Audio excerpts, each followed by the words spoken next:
শুরুতেই জানিয়ে দেব সংবাদ শিরোনাম, এরপর জানিয়ে দেব বিস্তারিত। প্রথমে জানিয়ে দেব গোপালগঞ্জের আওয়ামী লীগ সন্ত্রাসের আস্তানা ঘুরিয়ে দেওয়া হবে বললেন নাহিদ ইসলাম। শেখ হাসিনা নিজেকে দানব রূপে পরিণত করেছেন বললেন আমির খসরু। গোপালগঞ্জের কারফিউ চলবে এবং সর্বশেষ জানিয়ে দেব পরিস্থিতির দায়ভার সরকার ও প্রশাসনকে নিতে হবে বললেন এনসিপির আহ্বায়ক নাহিদ ইসলাম।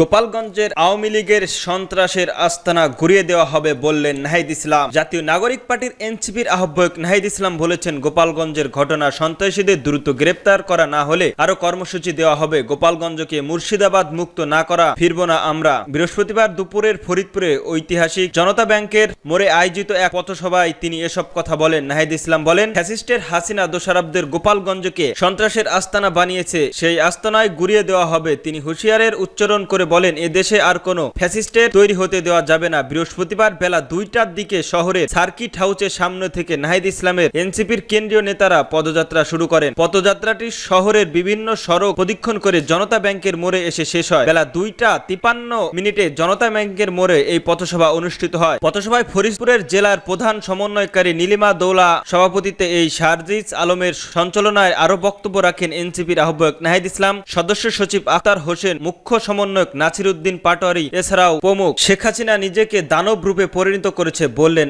আমির খসরু। গোপালগঞ্জের ঘটনাকে প্রমাণ করে আওয়ামী লীগ এখনো পেশি শক্তির রাজনীতিতে বিশ্বাস করে, এটাই বলেছেন বিএনপির স্থায়ী কমিটির সদস্য আমির খসরু মাহমুদ। তিনি বলেছেন, শেখ হাসিনার আমলে গত 4টা নির্বাচন যদি গণতান্ত্রিক প্রক্রিয়ায় হতো তাহলে বাংলাদেশ আজ বিশ্বের কাছে অন্যতম নজির স্থাপন করতে পারত। জনগণের সমর্থন না দিয়ে ক্ষমতার কারণে শেখ হাসিনা নিজের দানব হিসাবে পরিণত করেছেন। মূলত জনগণের মাধ্যমে যে পরিবর্তন আসবে তাই টিকে থাকবে। বৃহস্পতিবার 17 জুলাই দুপুরে ঢাকা কর্পোরেট ইউনিটের এক আলোচনা সভায় বিএনপির এই নেতা এইসব কথা বলেন। আমির খসরু বলেন, রাজনৈতিক দলের মধ্যে মতপার্থক্য থাকতে পারে, তবে সব দলের প্রতি সম্মান থাকতে হবে। রাজনৈতিক দলের দ্বন্দ্বের কারণে অনেক দেশ পিছিয়ে গেছে। নির্বাচন না হওয়ার কারণে দেশের প্রতিযোগী বিনিয়োগ বন্ধ হয়ে যাচ্ছে দায়ী করে তিনি বলেন, যত তাড়াতাড়ি সম্ভব গণতান্ত্রিক প্রক্রিয়ায় ফিরে যেতে, আর এই জন্য প্রয়োজন সুষ্ঠু নির্বাচন পেছানো হলে দেশের অবনতির দিকে যাবে বললেন আমির খসরু।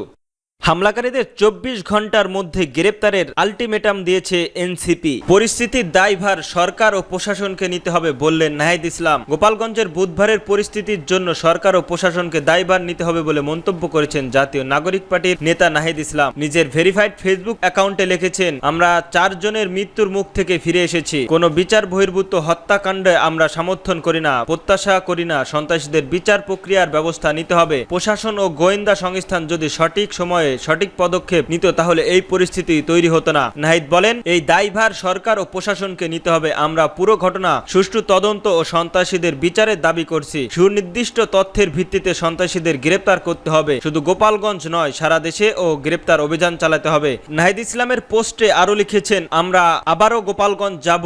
আমরা জীবিত থাকলে গোপালগঞ্জের প্রত্যেকটা উপজেলায় প্রত্যেকটা গ্রামে কর্মসূচি করব। তিনি লিখেছেন, গোপালগঞ্জের প্রতিটা ঘরে ঘরে জুলাই গণ অভ্যুত্থানের পতাকা উড়বে। গোপালগঞ্জ মুজিববাদীদের হবে না, বাংলাদেশপন্থীদের হবে।